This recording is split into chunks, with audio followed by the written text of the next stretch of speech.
AICC chief ఖర్గేకి MLC Jeevan Reddy లేఖ రాశారు.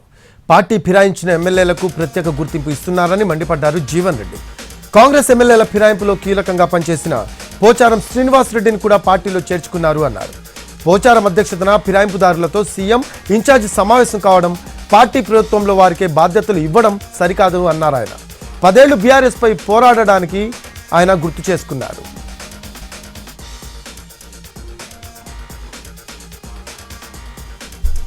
నాంపల్లి కోర్టుకు వచ్చారు ఏఐసీసీ ఇన్ఛార్జ్ ప్రధాన కార్యదర్శి దీపాదాస్ మున్షి. ఎన్నికల సమయంలో బీజేపీ నేత ప్రభాకర్ దీపాదాస్ మున్షిపై ఆరోపణలు చేశారు. టిక్కెట్లు, పదవులు ఇచ్చేందుకు దీప 10 కోట్ల రూపాయలతో పాటు బెంచ్ కార్ కూడా తీసుకున్నారని ఆరోపించారు. దీన్ని సీరియస్గా తీసుకున్న దీపాదాస్ మున్షి పరువు నష్టం దావా వేశారు. అయితే కోర్టుకు వచ్చిన ఆధారాలు సమర్పించాలని ప్రభాకర్ను పదే కోరినా ఆయన కోర్టుకు రాలేదు. ఇవాళ కూడా ఆయన కోర్టుకు రాలేదు. దీనిపై జడ్జి ఆగ్రహం వ్యక్తం చేశారు. వచ్చే నెల 5న కోర్టుకు తప్పకుండా హాజరు కావాల్సిందేనని ప్రభాకర్ను ఆదేశించింది న్యాయస్థానం. దీపాదాస్ మున్షి తరపున వాదనలు వినిపించారు. జంధ్యాల రవిశంకర్ కేసు విచారణను నవంబర్ 5కు వాయిదా వేసింది నాంపల్లి కోర్టు.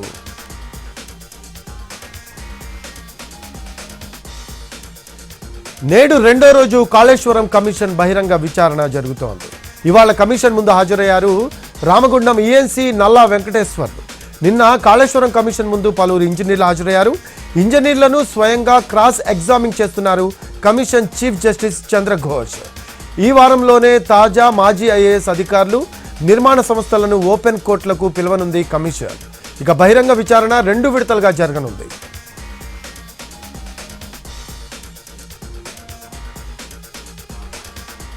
నిజామాబాద్ కలెక్టరేట్లో తెలంగాణ విద్యుత్ నియంత్రణ మండలి బహిరంగ విచారణ ప్రారంభమైంది. విద్యుత్ ఛార్జీల పెంపు, ఆదాయ ఆవశ్యకతపై బహిరంగ విచారణ చేపట్టింది.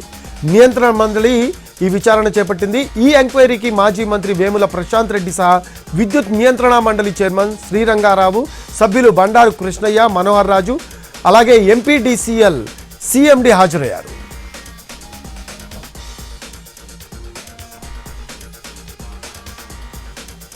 మలేషియాలో తెలంగాణ మంత్రి తుమ్మల నాగేశ్వరరావు రెండో రోజు పర్యటిస్తున్నారు. ఇవాళ పహాంగ్ రాష్ట్రం జెరెంటుట్లో ఆయిల్ పామ్ సీడ్ గార్డెన్, అలాగే R&D సెంటర్ను పరిశీలించనున్నారు. కుయంటన్ పోర్టులో పామాయిల్ రిఫైనరీ ప్లాంట్ను పరిశీలిస్తారు. తెలంగాణలో ఆయిల్ పామ్ సాగు విస్తరణ అధ్యయనం కోసం వ్యవసాయ, హార్టికల్చర్ అధికారులతో కలిసి మంత్రి తుమ్మల మలేషియాలో పర్యటిస్తున్నారు.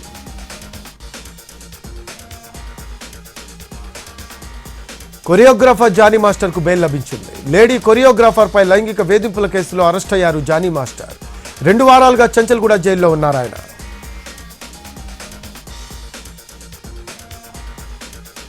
డ్రగ్స్ను కంట్రోల్ చేసేందుకు కొత్త తరహాలో యుద్ధం ప్రకటించింది ప్రభుత్వం. ప్రభుత్వ ఉద్యోగులనే డ్రగ్ సోల్జర్స్గా నియమించింది తెలంగాణ సర్కార్. ప్రభుత్వ టీచర్లు, ప్రిన్సిపల్, రెవెన్యూ అధికారులను సోల్జర్స్గా నియమించనున్నారు. పారామెడికల్ సిబ్బంది, ఆశా వర్కర్స్, అంగన్వాడీలతో కమిటీలు వేయనున్నారు. డ్రగ్ సోల్జర్స్కి ట్రైనింగ్ మొదలు పెట్టనుంది డ్రగ్ కంట్రోల్ బ్యూరో. పిల్లల్లో ఏదైనా మార్పు కనిపిస్తే వెంటనే సమాచారం ఇవ్వాలని సూచిస్తూ ఉన్నారు. డ్రగ్స్ తీసుకునే వారిలో ప్రవర్తన ఏ విధంగా ఉంటుందో శిక్షణలో చూపిస్తూ ఉన్నారు. స్కూలు, కాలేజీలతో పాటు హోటల్స్, పబ్లపై నిఘా పెట్టనున్నారు డ్రగ్ సోల్జర్స్. 4 రోజుల పాటు డ్రగ్ సోల్జర్స్కి శిక్షణ ఇస్తున్నామన్నారు తెలంగాణ న్యాబ్ డైరెక్టర్ సందీప్ శాండిల్యా. అలాగే డ్రగ్ సోల్జర్స్ సమాజంలోకి వెళ్లి మార్పులు తీసుకొచ్చే ప్రయత్నం చేస్తారు అన్నారు. ఈడీ ఎదుట నేడు మరోసారి విచారణకు హాజరయ్యారు సీనియర్ ఐఏఎస్ అధికారి అమోయ్ కుమార్. అటు మొదటి రోజు విచారణలో సంచలన విషయాలు వెలుగులోకి వచ్చాయి. నిన్న సుదీర్ఘంగా కలెక్టర్ అమోయ్ కుమార్ను 8 గంటల పాటు ప్రశ్నించింది ఈడీ. రంగారెడ్డి జిల్లా మహేశ్వరం, నాగారం భూదాన్ భూములు కేటాయింపుల అక్రమాలపై ఈడీ ఆరా తీసింది. భూములు ఏ విధంగా బదిలీ చేశారు, ఎవరెవరికి బదిలీ చేశారు, ఎవరి ఒత్తిడితో ఈ వ్యవహారం కొనసాగింది అనే కోణంలో ప్రశ్నల వర్షం కురిపించారు. అలాగే ఈ వ్యవహారాలన్నింటిలో ముడుపుల విషయంలోనూ క్వశ్చన్ చేశారు. అటు భూ అక్రమాల వ్యవహారంలో తహసీల్దార్, ఆర్డీఓ, ధరణి ఆపరేటర్, సిస్టమ్ ఆపరేటర్ల ప్రమేయం, ఇతర సిబ్బంది జోక్యం వంటి విషయాలపైన అమోయ్ కుమార్ నుంచి స్టేట్మెంట్ రికార్డ్ చేసింది ఈడీ.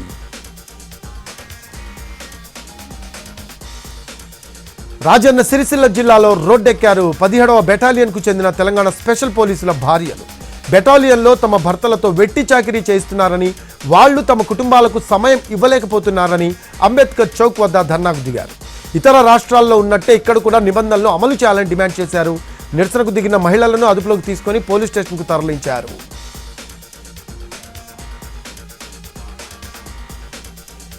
ఈ నెల 31 నుంచి ఏపీలో ఉచిత సిలిండర్ పథకం ప్రారంభం కానుంది. 4 రోజుల ముందు నుంచే బుకింగ్స్ చేసుకోవాలని సూచించారు అధికారులు. సిలిండర్ డెలివరీ సమయంలో డబ్బులు చెల్లిస్తే 48 గంటల్లోనే ఖాతాల్లో సొమ్ము జమ చేసేలా చర్యలు తీసుకుంటున్నారు అధికారులు.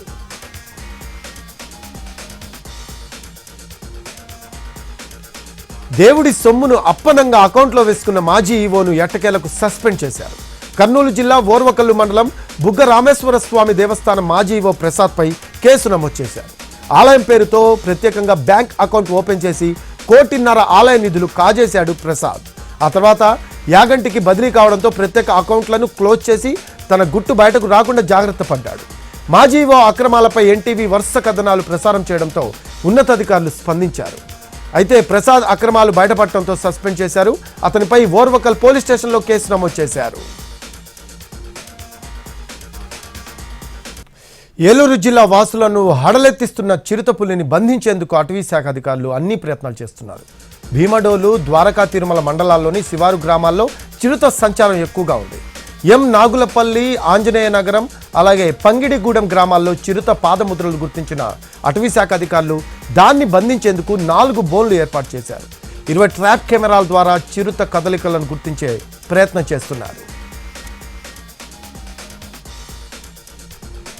ఆదిలాబాద్ జిల్లా బోధ్ మండలంలో పెద్ద పులి సంచారం కలకలం రేపుతోంది. అజ్జర్ వజ్జర్, చింతల్బోరి, నిగిని, చింతల్గూడ శివార్లలో 2 రోజులుగా పులి తిరుగుతోంది. నిన్న చింతగూడలో ఎద్దుపై దాడి చేసి చంపేసింది పెద్ద పులి. పలు గ్రామాల్లో అటవీ శాఖ అధికారులు పర్యటించారు. పులి సంచారం, తీసుకోవాల్సిన జాగ్రత్తలపై అవగాహన కల్పించారు. మహారాష్ట్రలోని తిప్పేశ్వర్ టైగర్ జోన్ నుంచి పెద్ద పులి వచ్చినట్లుగా చెబుతున్నారు అధికారులు. ఇప్పటికే పులి సంచరించే ప్రాంతాల్లో ట్రాప్ కెమెరాలు ఏర్పాటు చేశారు ఫారెస్ట్ సిబ్బంది.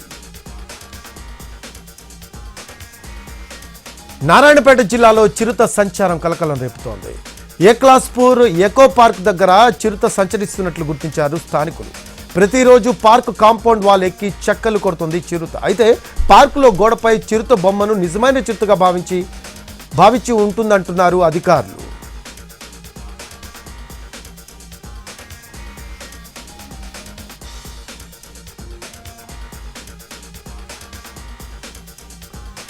నారాయణపేట జిల్లాలో చిరుత సంచారం కలకలం రేపుతోంది. ఏక్లాస్పూర్ ఎకో పార్క్ దగ్గర చిరుత సంచరిస్తున్నట్లు గుర్తించారు స్థానికులు. ప్రతిరోజు పార్క్ కాంపౌండ్ వాల్ ఎక్కి చెక్కలు కొడుతుంది చిరుత. అయితే పార్కులో గోడపై చిరుత బొమ్మను నిజమైన చిరుతగా భావించి ఉంటుంది అంటున్నారు అధికారులు.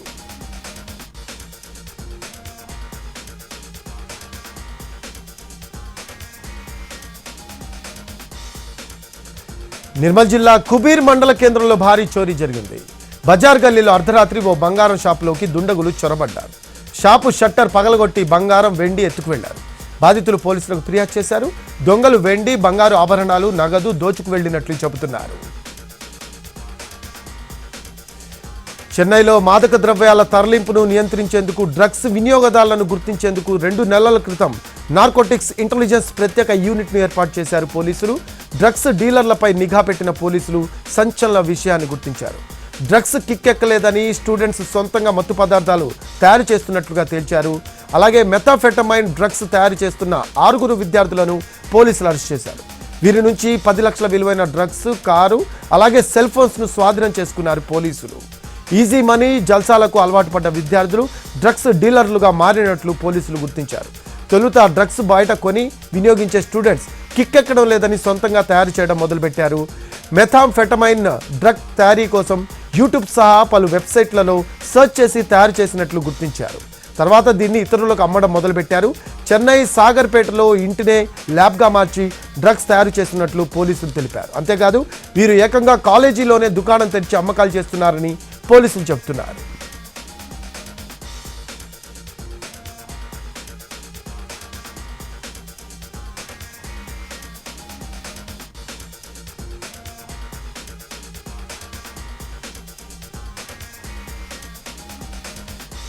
కాకినాడ జిల్లా ఏవి నగరంలో దారుణం చోటు చేసుకుంది. ప్రియుడితో కలిసి భర్తకి పాయిజన్ ఇచ్చి చంపింది భార్య. రిఫరల్ హాస్పిటల్లో పనిచేస్తున్న శిరీష కొంతకాలంగా ప్రశాంత్తో వివాహేతర సంబంధం సాగిస్తోంది. అయితే ఇందుకు భర్త అడ్డుగా ఉన్నాడని భావించిన ఆమె ప్రియుడితో కలిసి మర్డర్ ప్లాన్ చేసింది.